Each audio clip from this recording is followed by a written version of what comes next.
মনে আছে সেদিনই কিছুদিন আগে তোমাদের সাথে একটা ভিডিও শেয়ার করেছিলাম যেখানে আমি চন্দ্রমল্লিকার ডাল শুধু অ্যালোভেরা লাগিয়ে বালি আর মাটিতে লাগিয়েছিলাম মিশিয়ে।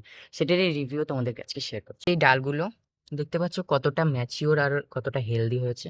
এখান থেকে তোমাদেরকে আমি একটা উঠিয়ে দেখাচ্ছি, যেটা একটু কম হেলদি। এইটা তোমাদেরকে উঠিয়ে দেখাচ্ছি যে কতটা সুন্দর হয়েছে। এই দেখো,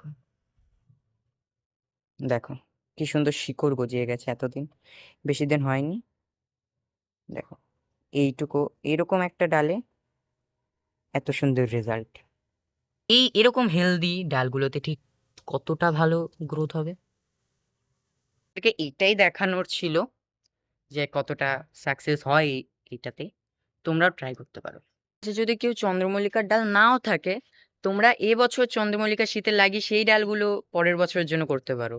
আমি প্রথমে বলেছিলাম আমি যেই যেই গাছটা থেকে চারাটা করেছি সেটাও কিন্তু আমার আগের বছরের। এই গাছটা এখন এই অবস্থা।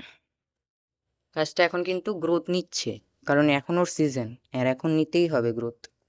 বছর চন্দ্রমল্লিকা লাগিয়ে পরের বছর জন্য চারা করতে পারে সেম পদ্ধতিতে। না দেখে থাকলে আমার চ্যানেলে দেওয়া আছে, দেখে নাও।